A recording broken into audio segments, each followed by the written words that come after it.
Melissa, there may be some times I'm interrupted and I have to go vote again because I keep getting text messages telling me it's time to vote. And I've got about 20 today. So it's making for a very busy day. Thank you for actually doing this the day before the election when I know everyone's still extremely busy. And yes, the text messages still continue to flow. So, um, well, it's noon now, but I know we have a huge group of registrants who have signed up for this webinar. Everyone's eagerly anticipating hearing from the Baldy Bipartisan and having our great host, Zach, moderate this conversation. I am Melissa McKinley with Kelly Cawthorn. We're really excited to have everyone here today. I know I have been waiting to hear from the great Adrian Heeman and John Selleck about what they have to say for tomorrow's highly anticipated election. And so without further ado, I'm going to turn it over to our fantastic partner in this webinar series, Zach Gorchow with Gongwer News Service, and allow this conversation to begin. So thank you everyone for joining, and we look forward to hearing from you.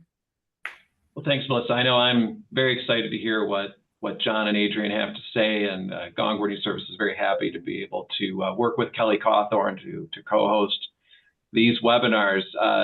Also want to say right from the top, we definitely want to take your questions. There's the Q&A button there at the bottom of your Zoom. Feel free to fire any questions in there whenever you got them, and we'll do our best to get to them in as close to real time as we can. So I think John and Adrian, let's just start out with sort of a basic question here. Who has momentum going into tomorrow? Who feel this has been such a topsy-turvy election at times with so many changes? Of course, the biggest being that the Democrats switched out their nominee. Who has momentum right now? Adrian, you've got your name starts first in the alphabet, so you get first dibs. John, don't worry, that won't be what drives the whole thing. That's how I ended up taking Arabic for a couple of years in college. It came first in the schedule of courses. So I think you have to say that Democrats have got momentum right now for a couple of reasons. Number one, it's clear at this point that they have a better ground game, right? The national GOP sort of hollowed out their ground game strategy and turned it over to Charlie Kirk at Turning Point USA and Elon Musk in his New America PAC. And I think it's fair to say at this point that they have not reached the sort of milestones that you would expect from a traditional Republican get out the vote operation. So the polls are quite close. Although you would probably say there's a tiny little drop of momentum for Harrison there. But even if you disregard that and you consider the polls to be at a jump ball right now, Democrats have definitely got a better ground game going into tomorrow. And it's showing up in early and absentee voting numbers and the inconsistent voters that they're already flushing out in Michigan and other upper Midwestern states. What about it, John? Who do you think has momentum going into tomorrow, if someone does have momentum? Well, I think it's really clear, cut and dry. It's the TV stations that have all the momentum because they are raking in billions of dollars in these things. We're going to keep local television news alive for a decade on this election alone. And part of that couldn't have been done had Joe Biden not gracefully backed out. I mean, got kicked out by Nancy Pelosi and allowed Vice President Harris to jump in here and kind of save the day for the Democrats. I mean, every single number that's there about issues, about time for a change, is all pointing at the Republicans. And obviously, had Biden stayed in the election, this would be, is the House GOP going to get 67 seats or 70 seats? That changed. So you do kind of have to tip your hat to the ability of the Harris team, and really it was starting with the Biden team, to make this switch. It's almost kind of, frankly, it's just kind of uncomfortable that we can just like toss out one guy that actually got voted on by millions of people and jam in another one. It's like a movie. But we all know from having been around campaigns or worked on campaigns, to have taken a team that was set up to elect one old white dude and layer in a bunch of new people, not have it completely collapse and infighting and backstabbing, and try to elect a woman who had never run for president before, at least didn't make it into the election year in 2020.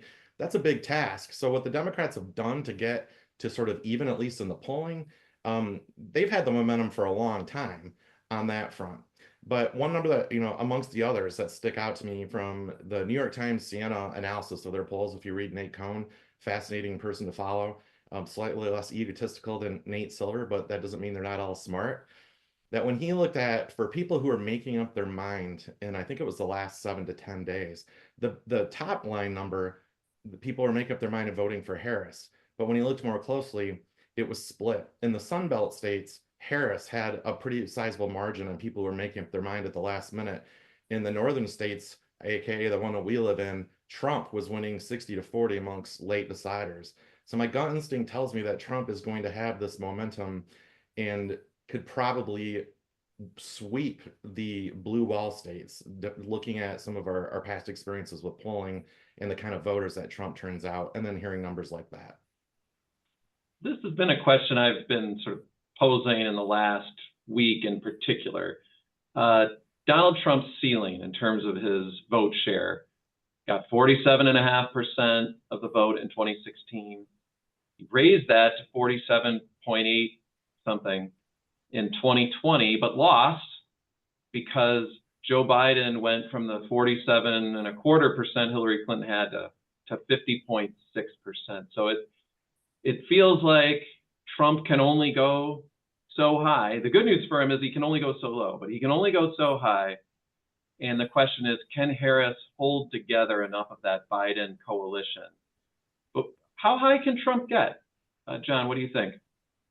Well, I think we've seen what everybody's feelings are about that ceiling, because we've got RFK Jr. fighting his way all the way to the U.S. Supreme Court, trying to get himself off the ballot in Michigan. And I think, I mean, even if you were an outside observer and only read some of the opinions that were included along the way at the state court level, the fact that RFK Jr. was left on the ballot is a pretty interesting factor. And it's going to become, did Jocelyn Benson tip at least the election in Michigan to Kamala Harris, because they kept him on there. And so that's why they keep bringing him back. They keep pushing him out there. They keep teasing that he could hold a cabinet level position. They're doing everything they possibly can to help those votes go to Trump, because whoever was in the RFK Jr. column early on, back when he was getting 9%, were people that were mad about Biden for the most part, and that issue got cleared up to a large extent. So a lot of the remaining RFK votes were theoretically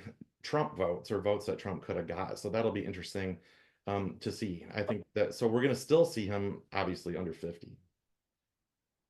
What do you think, Adrian? I mean, is there any scenario where Trump somehow, wins Michigan like 50.5% to 49 or something like that? Or if he wins this, does he have to do it with a plurality like 8 years ago?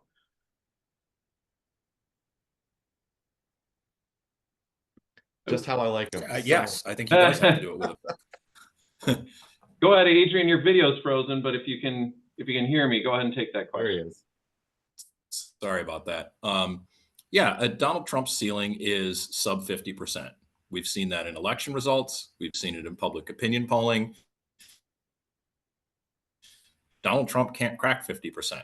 There is not majority support for a third Trump candidacy nationwide, but he doesn't have to get to 50% to win, right? He just needs to crank out low propensity voters, men who are inclined to support him, to get across the finish line. This has never been a persuasion election. Not since before Joe Biden dropped out. This is not a persuasion election. It's a turnout election, right? It's an enthusiasm election. And to the extent he can enthuse his people and turn them out, he's got a chance to win. I think that's an interesting part to talk about, because both campaigns have so much money and have had so much time to spend in these states that they are still chasing persuadables. They think whether they're actually going to move or not is like a totally different issue. But one thing I saw that's interesting is I caught a podcast with one of the top former Obama officials, who's now a top current Harris official, David Plouffe. And he was openly explaining that of what they found to be the undecideds, the 2% or whatever that are left, they want to vote for Trump. In the past, they broke for Trump in both 16 and 20, but they're concerned mostly about his age and his mental stability and his desire for revenge, or whatever words you want to put on it.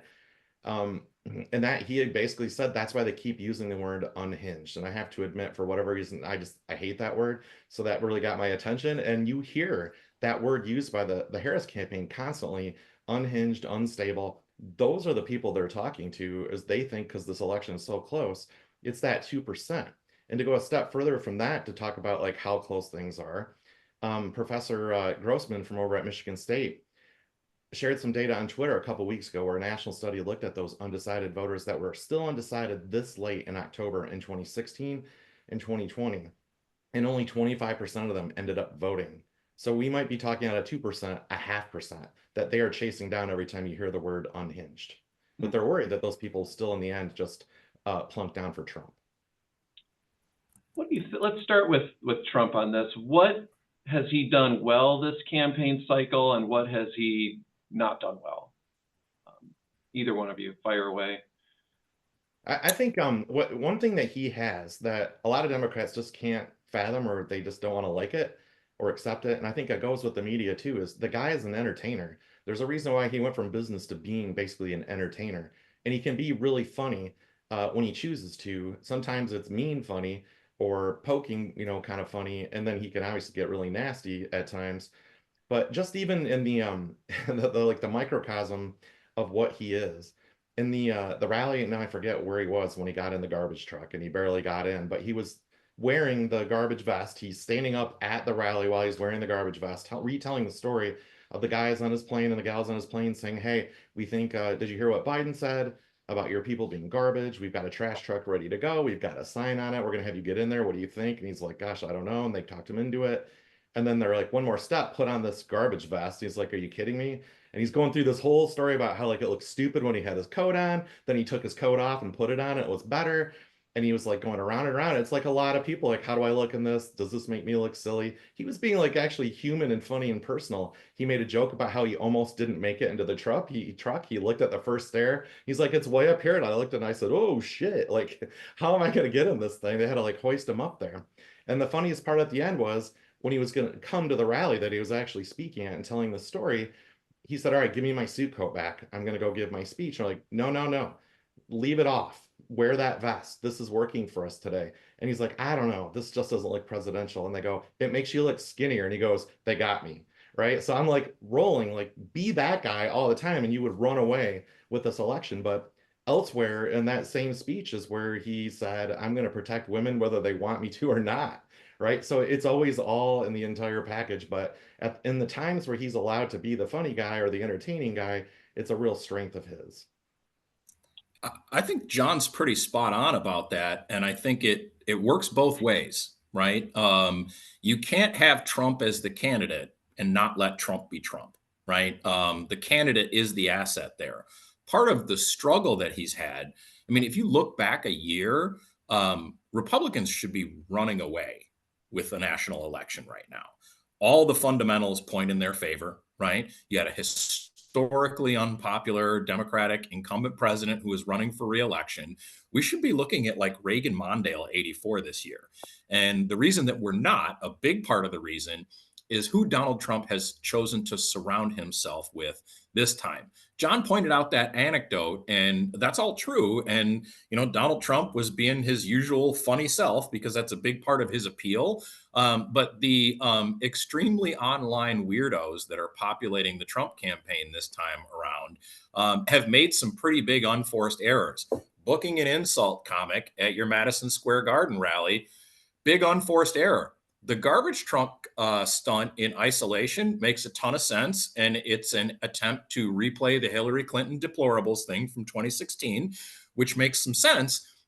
The problem is that most of the people who are observing that are not caught up in the cycles of online outrage. And so now you have a lot of, for instance, Puerto Rican voters in Pennsylvania. There's about 500,000 of them that think that Donald Trump was doubling down on Tony Hinchcliffe's insult from his performance at Madison Square Garden, because the people around Trump are so caught up in the online outrage cycles that they just assume that voters are following the bouncing ball with them about what the latest outrage is. And if you haven't been following all the tweets and the Truth Social posts, it's really easy to get lost and just think these people are giving you the finger.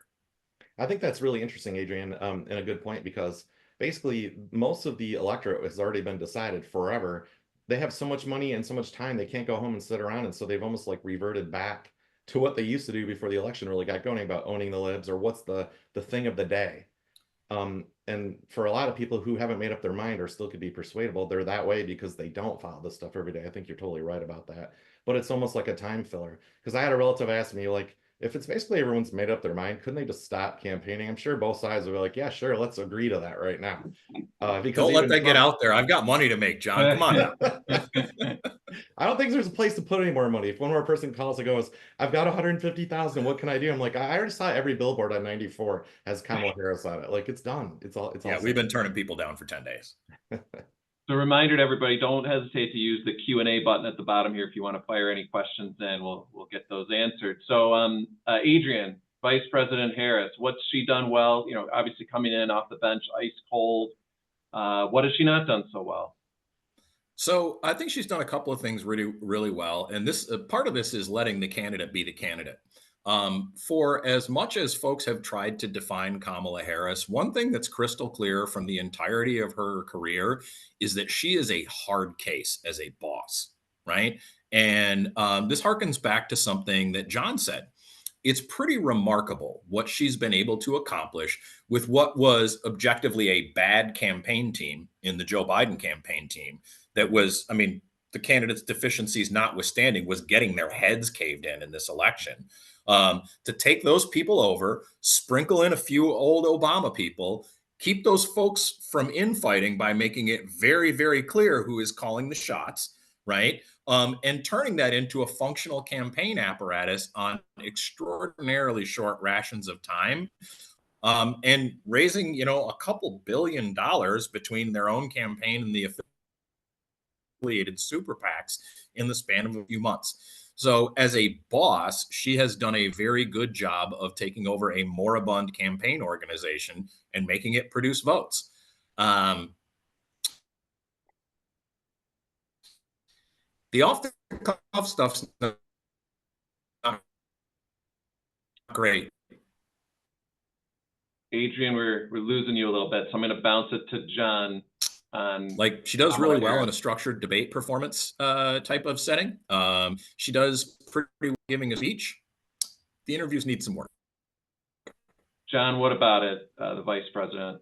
Gosh, overall, it'd be hard to argue that she's done a bad job. She's very personable. She makes the argument that I think Governor Whitmer does in the way she carries herself, that there's a market for positivity, for smiling, for saying supportive things. There's a lot of people out there that is still appealing to, no matter how depressed with the rest of us get watching this stuff day in and day out. There's a lot of people making fun of the laugh and the smiling and all that jazz right up until Saturday Night Live the other night. But there's a lot of people that are like, okay, wait a second, maybe I can be happy about voting for someone, even if I don't agree with her. She makes me feel better in some way or another on a personal level or a vibes level, which is why she had to basically abandon every issue position that she took when she ran for president in 2019, and turn into someone else. And so she did put a new agenda out there, so to speak, but that's not what she's campaigning on. I mean, we all see the ads nonstop, and it's as simple as, I'm middle class, he's rich.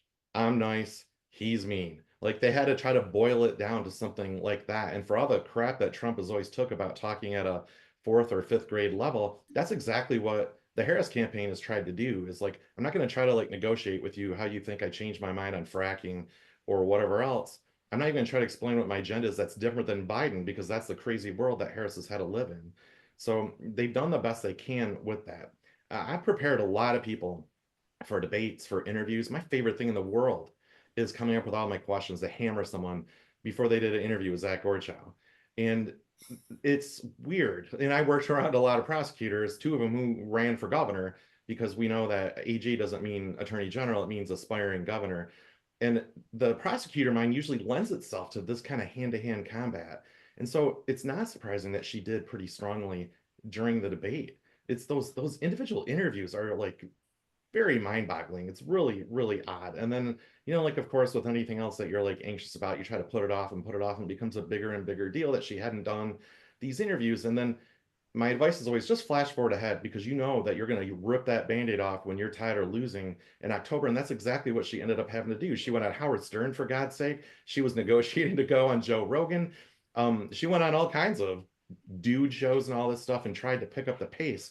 she still was uneven in those interviews. And that is confusing to me, the difference between the debate and the interviews nonetheless. But like I said, she clearly she got to where she's at because she's a talented political person. She's got a great outgoing personality. She's got a very interesting story in her background. But we have to remember what she was somebody who ran as the ultimate progressive in 2020 and couldn't get out the front door of the campaign.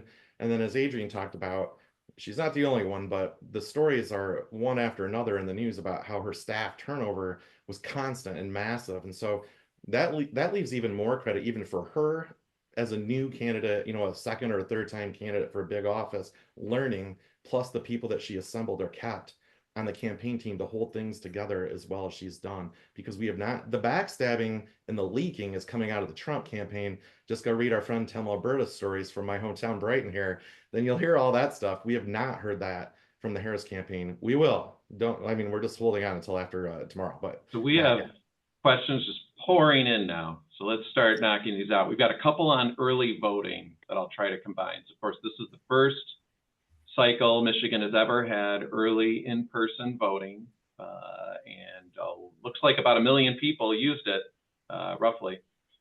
So first question, I'm going to combine these. One is thoughts on the impact of early voting. But then the other question, does it appear based on the early voting numbers that we're headed to a high turnout election? And who does it benefit if that's the case? So that's a kind of a grab bag on early voting. But Adrienne, what do you think? So it's interesting. Under normal circumstances, I would say that high turnout benefits Republicans. That's not going to be the case this year. We're going to crack 5.3 million, and it's going to be a lot of inconsistent Dem voters. And it goes back to what I was talking about before. One side has a real turnout operation and one doesn't.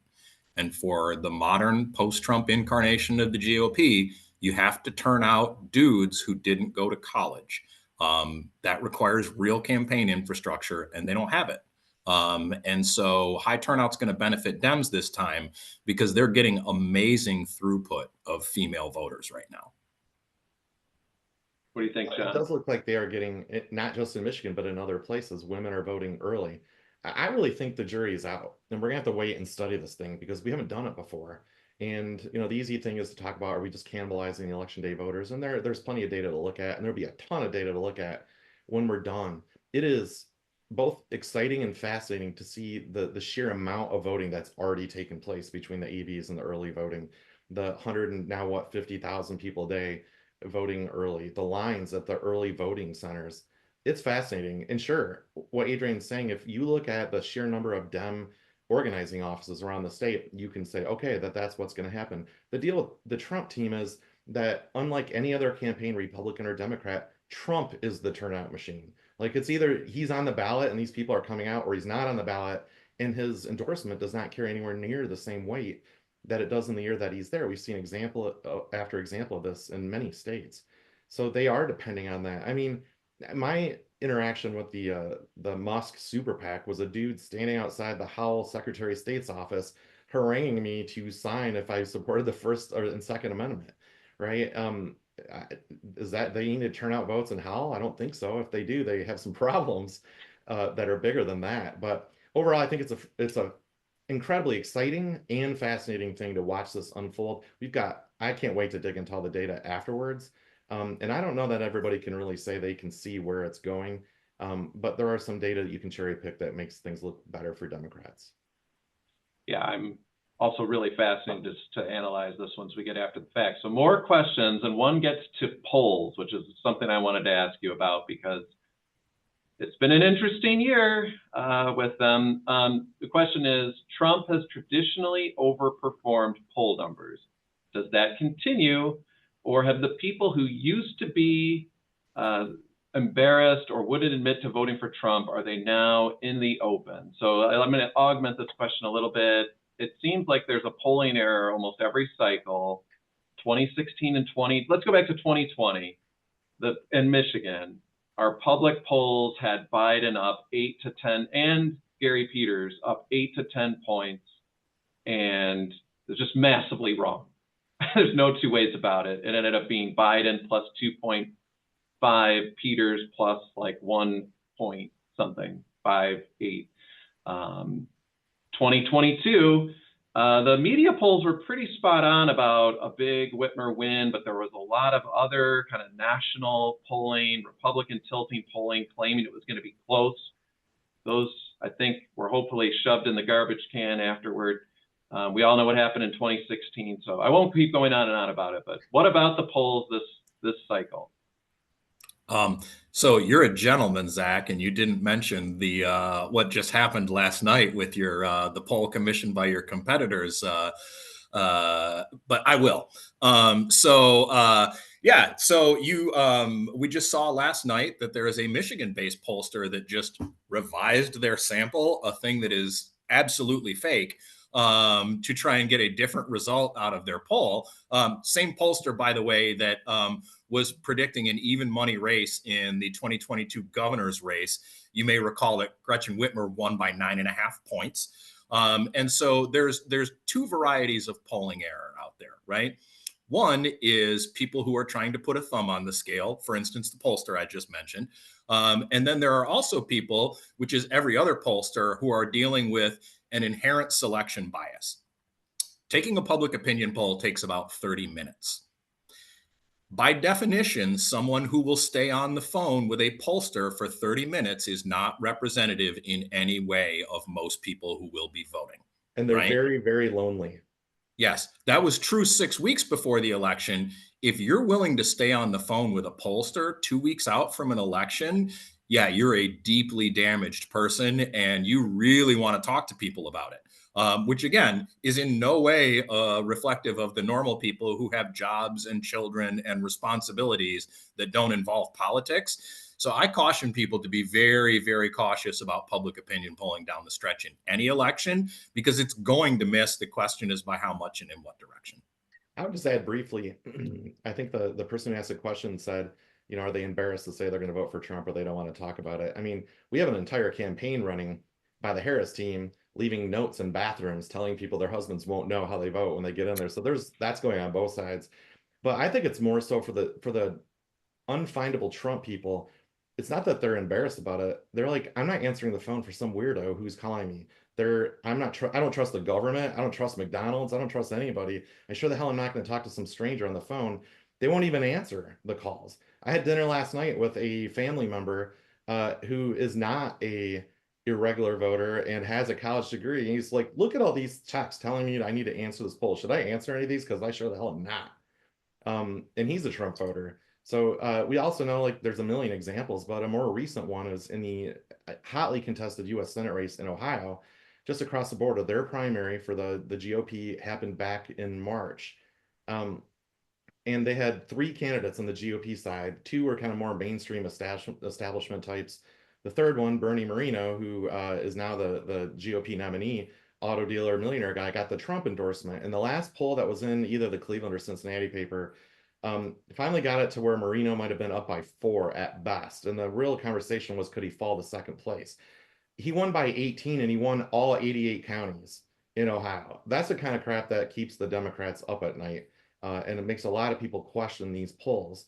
But I think we also, and we probably will talk about this a little bit more, the most important thing in an election to me is not the money or the polls, it's time. So I love to watch the schedules. And when you're watching where these people are going, it's telling us a lot about what they're still trying to do turnout. And little old Traverse City, which I was just up at for 2 more days, you know, had Walls there, was on Thursday. Vance is back there. They are trying to get the Northern Michigan turnout machine cranked up big time. Obviously, Saginaw, that whole Saginaw-Flint Bay zone, they keep going back there over and over again. And Trump, to steal some of my good friend Adrian's words, is trying not to lose by as much in place like Oakland County. He was back in Novi on his last visit when he was here. They also, like, when they go to places like you would think they would, like Kent or Ottawa or Oakland County, they won't necessarily just always go to the center of that place where the media is located. They are symbolically going out into the hinterlands. So one of Vance's visits to Kent County was in Sparta. When Trump came to Lansing, he didn't go to Lansing, he went to Potterville. Like, these are the kind of things that used to make us scratch our heads in 2016 before we saw the method to the madness. And so the turnout and the kind of people they're trying to reach in those zones are the people who are not answering these pollsters' calls. want to go to, we're going to get to the Rogers Slotkin and the congressional races. I know There's a we've Senate got other race? questions that are pending, but yeah, right. But I do want to get to the state house because, you know, when it comes to Michigan and, you know, most of the people on this call are really attuned to what's going on in state government. It's going to be the results in the state house that are really going to have the most impact and effect on our day-to-day professional worlds here. So Democrats with a 56-54 majority, really you know, you could maybe make the case there's 10 seats in play. It's probably less than that. I guess broad strokes, Adrian, who do you think comes back with majority when we start the next term? My official prediction for the last 2 weeks has been a 55-55 election outcome. And that's not just because I make more money that way, although it's absolutely true that I do. John has a really good way of explaining this, so I'm going to steal it from him and just credit him. The pickup opportunities for Republicans are all along I-94, and the pickup opportunities for Democrats are all along I-75, right? Basically in Oakland County. So you look at that sort of locus of competition, there are a couple of Republican pickup opportunities along I-94 that look pretty good. Jim Hadsma, Nate Shannon, maybe downriver. There are some Dem opportunities that look pretty good in Oakland County. You know, maybe Rochester Hills with Tisdale, especially if his name wasn't Mark Tisdale, maybe Donnie Steele, maybe Tom Kuhn. But 55-55 is an incredibly likely outcome at this point, actually. If Republicans pick up 3 and Democrats pick up 2, that's 55-55. If Republicans pick up 2 and Democrats pick up 1, that's 55-55. If Republicans just pick up 1 and nothing else changes hands, that's 55-55, which means that the rest of this week will be one of the greasiest in Michigan political history as the two sides try to form a workable majority. There's no guarantee that we end up in a 90s power sharing agreement. I think the more likely outcome at 55-55 is that one side or the other is going to be successful at buying off a couple members from the other side with committee chairmanships and potentially a floor leader post in order to forge a functional majority. It's going to be so greasy. I can't wait. Yeah, thanks for stealing my stuff. I think that's very true still to this day. I mean, clearly we have, like when I just talked about Traverse City, a lot of people say, okay, the Traverse City seat, major competition going on there.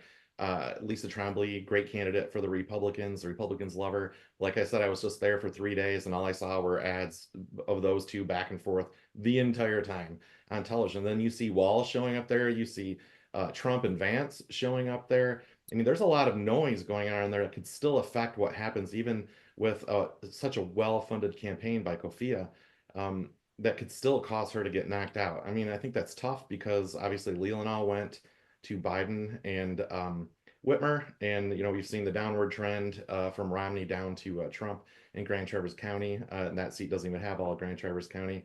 But I mean, if I were her and I was so well-funded and I was handling my campaign great, and I thought, oh my gosh, these presidentials keep dropping in here over and over again. What's that going to do to knock me off course? And I think, you know, the Republicans are really focused on Jamie Churches, Nate Shannon, and Jim Hadsma. I would count Jim Hadsma as the surprise one overall. I mean, he was always sort of on my list somewhere just because of that, the way that 94 corridor is. And, you know, he's sharing that county with Matt Hall.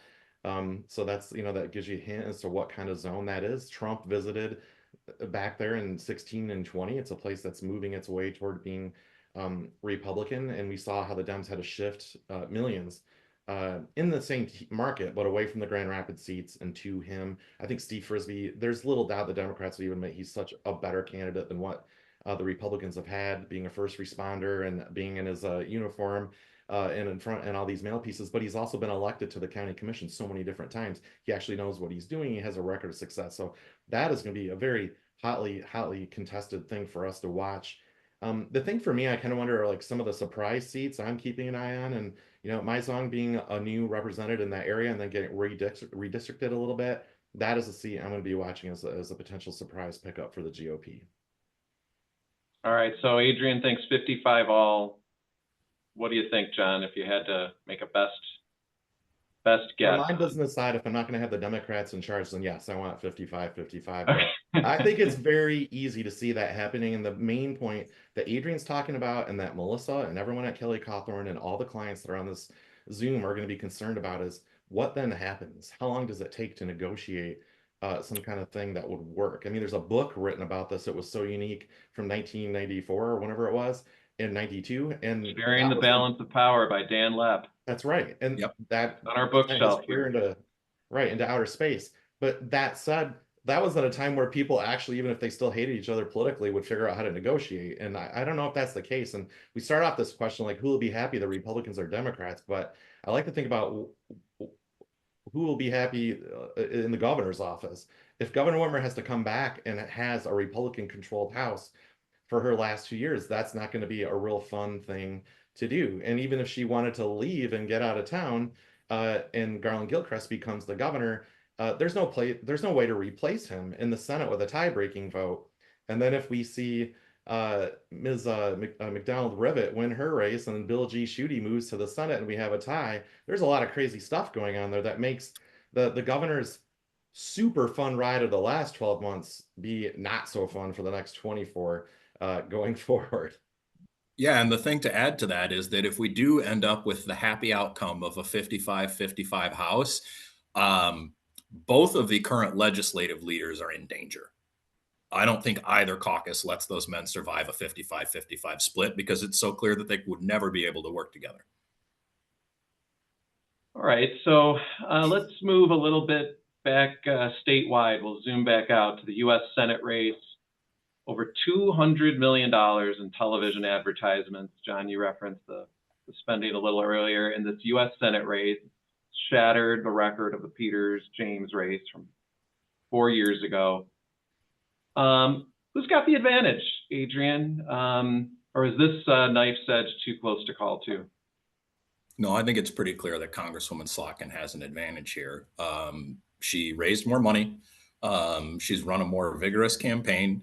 She's been out running the top of the ticket since she got into this race and before Joe Biden got out, and she's remained running ahead of the top of the ticket.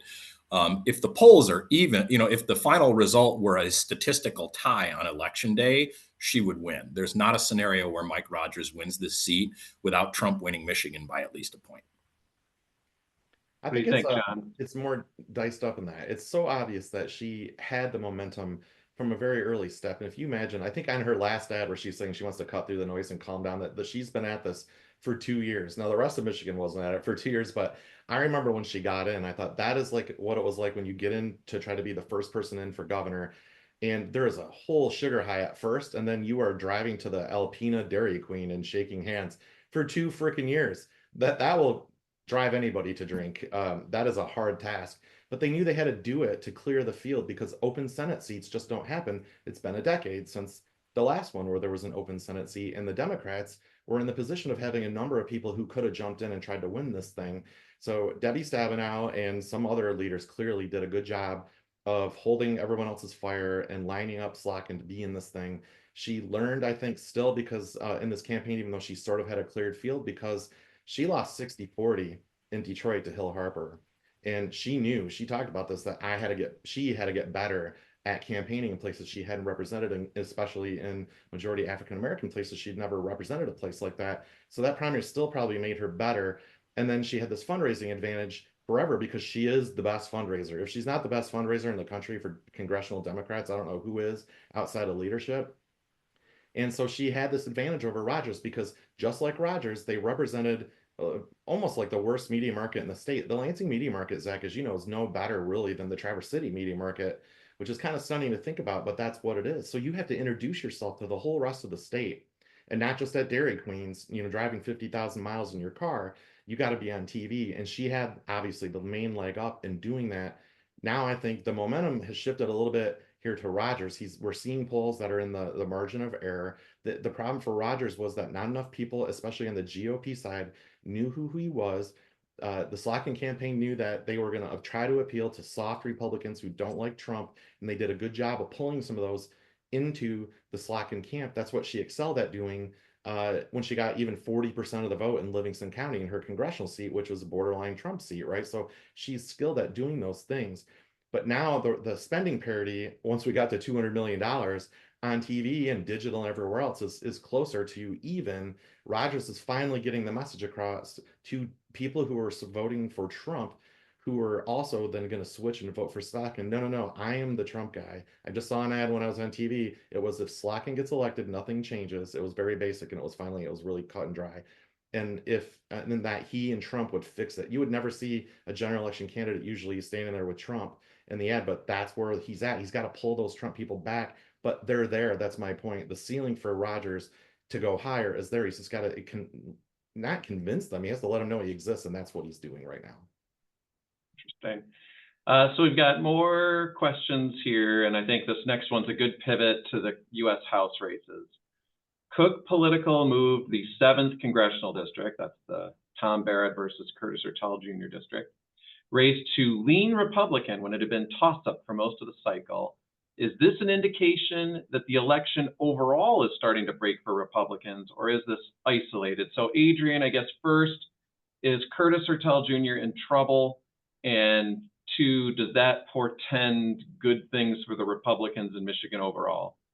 So the first thing this portends is you should ignore the Cook Political report. Why? Tom Barrett has been ahead in this race since it started. If Curtis wins, he will have to win by coming from behind. This was the most expensive congressional race in the country 2 years ago. Tom had tens of millions of dollars of name ID that Curtis did not, especially outside Ingham County. This was always going to be, at a minimum, a lean Republican seat. The fact that Cook Political Report had it listed as a toss-up prior to a couple of weeks ago is a joke. This has been a lean Republican seat from the outset. And if Curtis wins it, it's going to be because he leaned all the way off his carousel horse and grabbed the brass ring on his last pass around. Yeah, I agree. So you think this is Barrett's race to lose, John?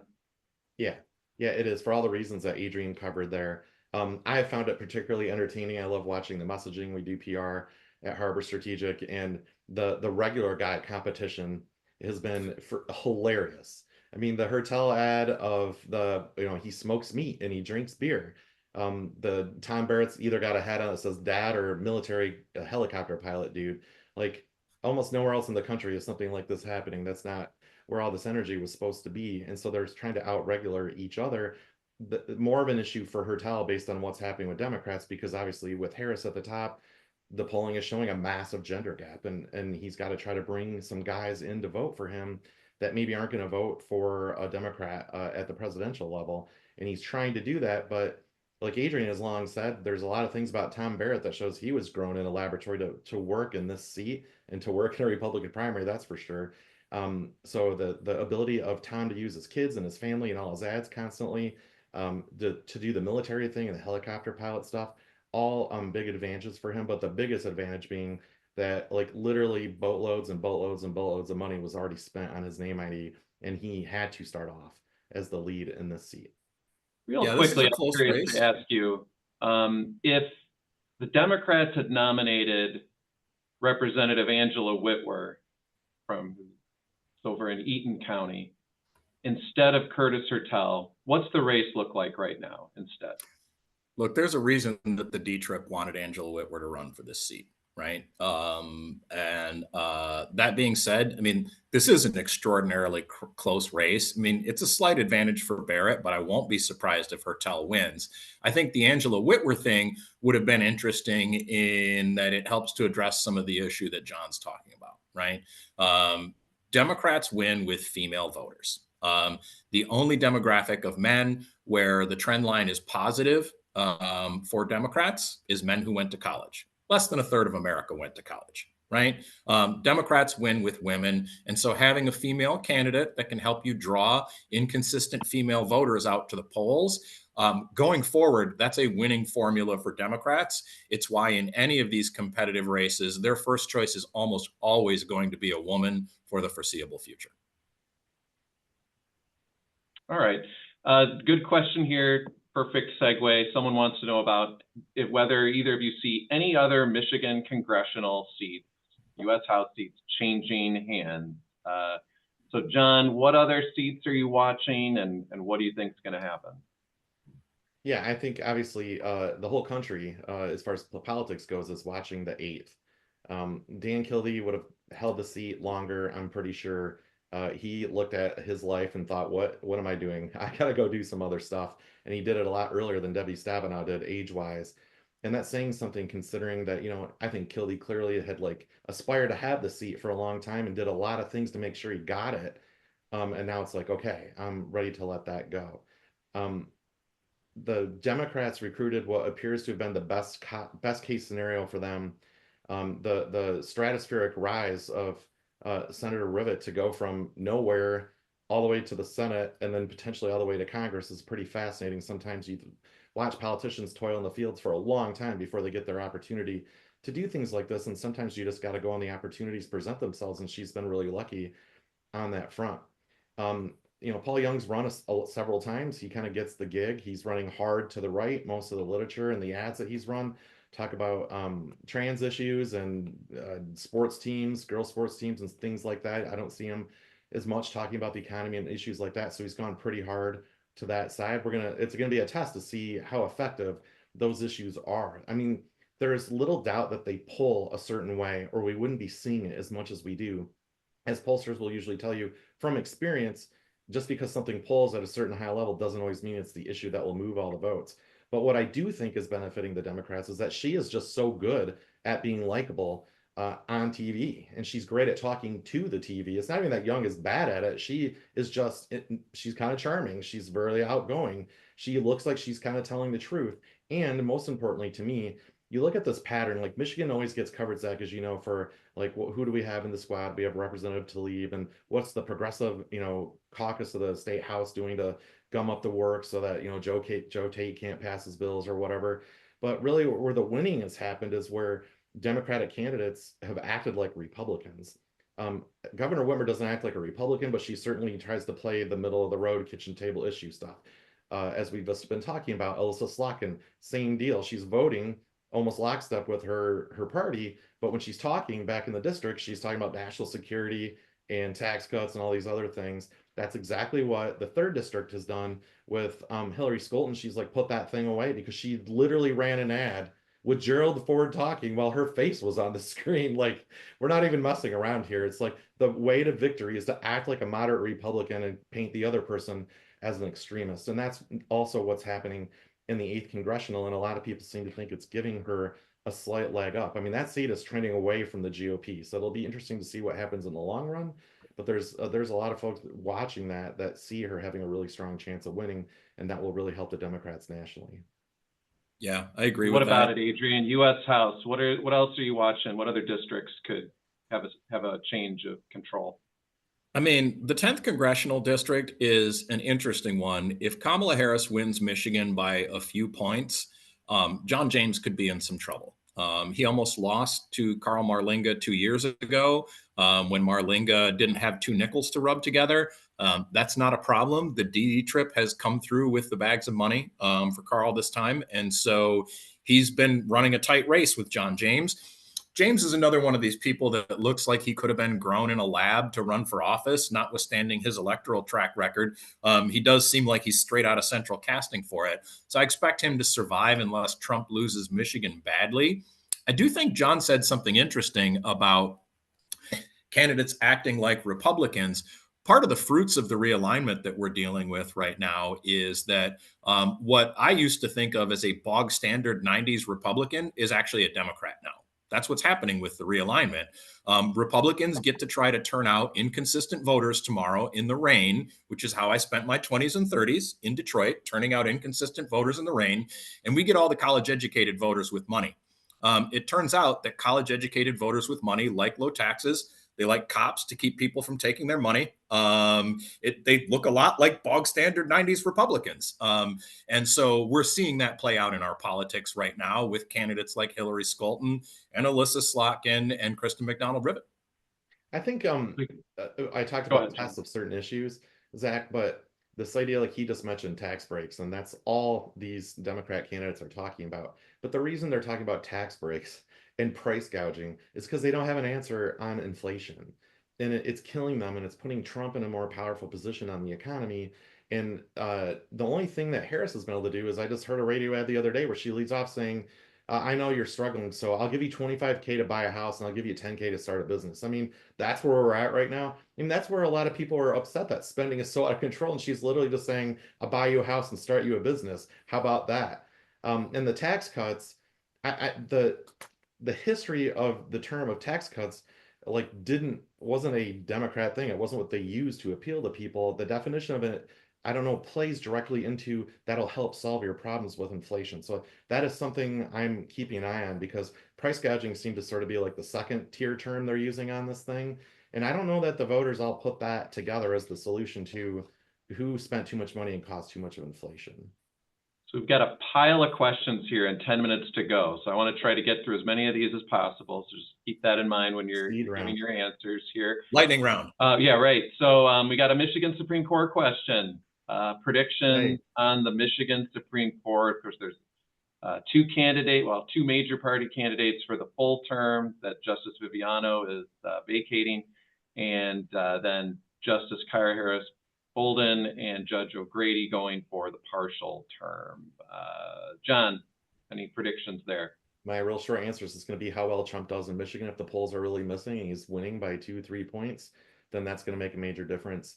These things are buried in the ballot. Nobody knows who these people are. I've been asked a million questions by the media about spending by various Democrat groups. I've noticed a couple ads, but the only reason I'm noticing them is because of what I do for a living. So it's really, I think, at the whim, all the boards, everything is still going to be mostly at the whim of what happens at the top of the ticket. But clearly the Democrats were better funded and to some extent better organized just because they had money to spend. Yeah, these races are not going to be close. Democrats are going to win both of them.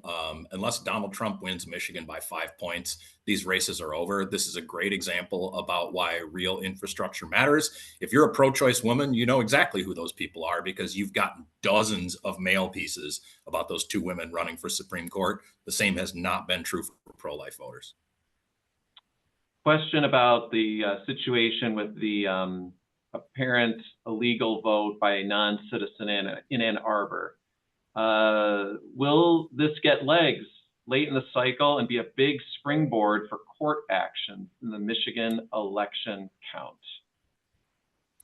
I think it will have legs. I don't think it's going to make any difference to the outcome here or court challenges or anything like that. But I think the story will have legs, and it should, right? We could use to make some real reforms to the security of our elections. We've spent the last couple of election cycles, rightly, making access reforms so that it's not a chore to vote. That's all to the good. Now it's probably time to make some security reforms as well, so that access is easy and security is assured. And the fact that this person was only caught because they functionally admitted they did it, probably not great. Yeah, I thought some of the Secretary of State's press responses to these things were a little less strong than we should have seen. And I think it's because it's her goal to say, oh, this will only cause misinformation, so I'm going to not talk about it. I think she needed to talk about it a bunch and say why it's not going to make a difference in this case, why the fact that you can't pull the ballot back is proof that we have privacy in the polling place. And if we now have this loophole, or we're not, making a strong enough case for checking citizenship when you get registered, then let me explain how that is. And once I read like a 30,000 page interview she did with the Detroit News, you can find buried way down in there that most people get registered at the Secretary of State's office, and you have to show some kind of proof of citizenship at that time. Maybe the loophole is more on the same day registration, but then she kind of got soft there because she said there's a history of denying people their right to vote. And that's a place where Democrats are leaving it opening for Republicans by not tightening this up.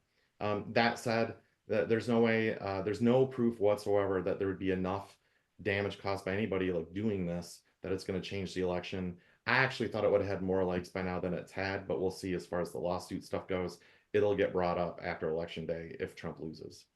So relatedly, a question from one of the viewers here, post-election and in the certification process, will Michigan remain civil, listening to people like former governors Blanchard and Engler, who are part of this democracy defense project?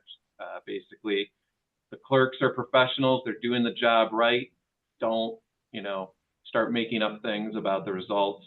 And business leaders, or will election deniers, critics of how the votes are being processed, will they get more traction?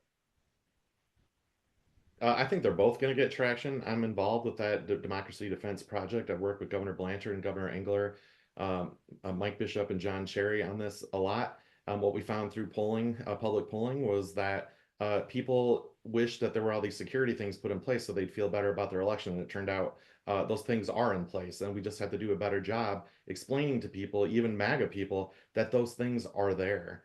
And that's a challenge that not only Democracy Defense Project has, but all the other democracy groups, but especially our election officials, which I think the county clerks are doing the best they can. I'm not saying that Secretary of State Pence is not trying, but there has to be even more, because the polling show that people just don't know or understand what security positions are in place now. And it makes a difference because they feel better once they know that it's already in place.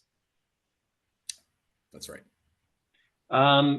Really good question. It was on my list of questions, but this is also from the audience. How long will we have to wait for statewide results? Michigan, historically, it's kind of been a nightmare. I believe it was about 6 p.m. Wednesday 4 years ago when Biden and Peters were called as the winners. At least we weren't like Pennsylvania waiting until Saturday, but historically, this has been sort of a painful process. But we've got their clerks are allowed to tabulate the votes now. What do you guys think? How long are we waiting? Pre-processing is going to make a huge difference in how quickly the vote gets counted in Michigan. We're still going to be waiting like most of a week to have results, but it won't be because of Michigan. It's going to be Pennsylvania again. I think that worst case scenario, you should know by lunchtime on Wednesday, but I expect that like if you're staying up to watch results and you don't go to bed before midnight, you're probably going to know as far as Michigan's concerned. Yeah, I think that's the case. All right. Since we've got a couple of minutes here, one of the tactics I found really interesting this cycle has been this shame into voting tactic. Mail, text, emails. Who you vote for is not public, but whether you voted did. Improve your score, which is of course a fictitious thing. People getting bombarded about, don't let people know that you didn't vote. I'm curious, do you think that will actually motivate kind of lower propensity voters to actually go vote? The best person to ask about this is Mark Grebner, right? Yeah. Who did some actual experiments around this, like actual scientific experiments around this a couple decades ago that indicate that this is effective. I will point out, I was at a friend's house over the weekend. If you're going to do this, shameless plug for my firm, it helps to have good data and not send two different mailers from two different groups that hit on the same day that show a different voting history for the same individual. I feel like that might diminish the effectiveness of the tactic, but Grebner will tell you this works, and he's got the data to prove it. Yeah, I think that's the case. I think it probably works more so with people with college degrees. They somehow like are more in tune or they care more about what people think about them.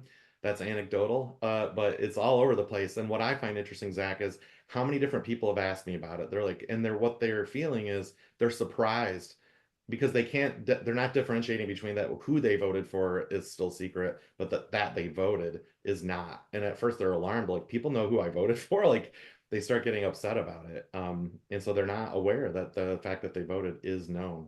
But these days that's surprising considering how much consumer data about all of us is out there, how ads follow us everywhere we go when we're on social media if we leave something in our cart somewhere. So I think it'll have some kind of effect on the margins. It'll be interesting to see which sides use it the most once we have a chance to look at all the spending reports. Well, super quickly here, because we're up against it, but we did have a question on how the results of this election affect 2026. We are in the era of the permanent campaign. So maybe like 30 seconds or less, each of you, what do you think the impact is of tomorrow on 26? If Trump wins, Dems have a shot. If Kamala Harris wins, next governor is a Republican. John? Yeah, I think that's clearly the answer. We got our two conflicting things that could come into place. There's the truism that he just talked about, and then there's the Michigan goes back and forth between parties all the way back to Romney. You know, which one of those things is going to be the case? I mostly watch Mayor Duggan making a lot of moves on the Dem side. I don't see him fronting and trying to say he's saving the day with Harris. He doesn't want to be involved in all that stuff. I would not be surprised to see him pop up by January in soft money ads or whatever. He's already touring the state. That race is underway. Get ready. That campaign season weight loss is always a tell. Yeah, right. Well, I want to thank John and Adrian. You guys are great. Thanks. Really great asset for the state with what you guys are doing with the Baldly bipartisan team. And I want to thank Kelly Cawthorn for putting together these webinars. We've been really happy to co-host them. And I know Melissa is working on something post-election, so you all look for that. And Melissa, unless there's anything you wanted to add, I think we'll wish everybody a good day, and thanks for joining in. All right. Thanks a lot. Bye, everybody. Bye-bye.